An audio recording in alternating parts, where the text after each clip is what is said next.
Well, good morning, good afternoon, good evening, wherever you are watching this, if you're watching this.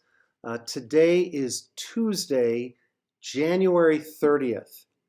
Friends, where did January go? It was just here. In a few months, we're going to be putting up Christmas lights again. I'm amazed at how fast this is moving. You are here live at the Presbyterian Church of Broomfield.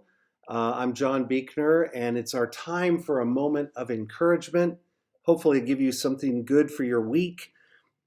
One announcement I got to make before we do this is not this Sunday, but next Sunday, the 11th, we will be having our congregational meeting, which is at 9:15. It's open to all members.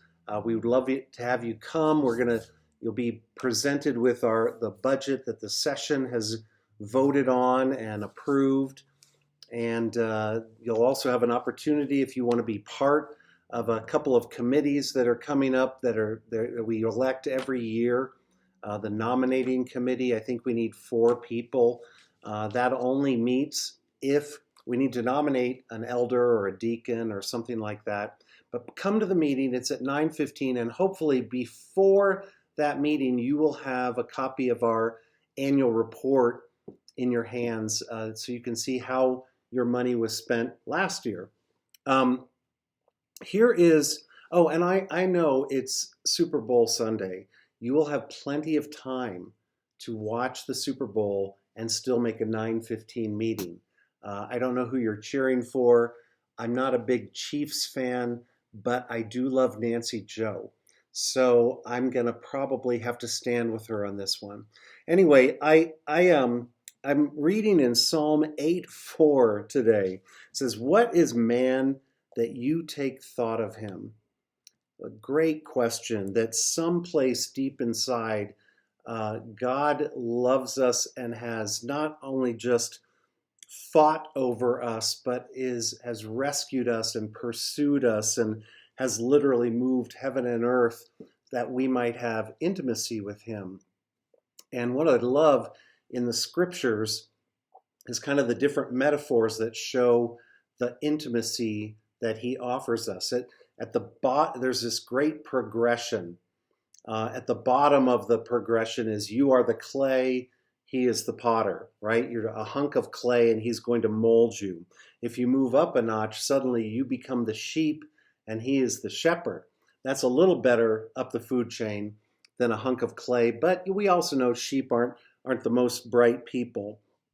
Moving upward again, you become the servant of the master, which lets you into his house.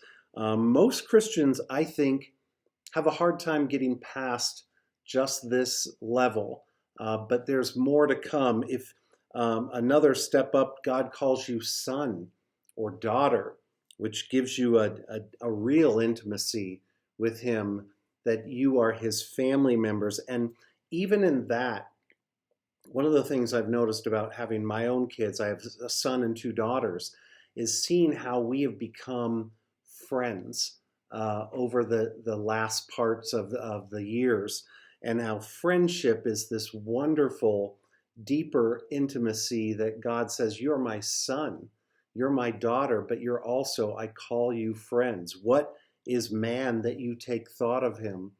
He wants that kind of intimacy with you. So here's my challenge to you to pray about. Ask Jesus, Lord, who am I? Help me to know who I am really. Will you tell me what your heart is toward me? Maybe even surprise me by showing me those things. This is a good prayer. Lord, I don't know. Sometimes I feel like a lump of clay. Sometimes I feel like a sheep. Will you show me who you really see me, who I really am to you? That is a great prayer, and I'd love to hear from you what God tells you. Have a great week. I will talk to you soon. Take care.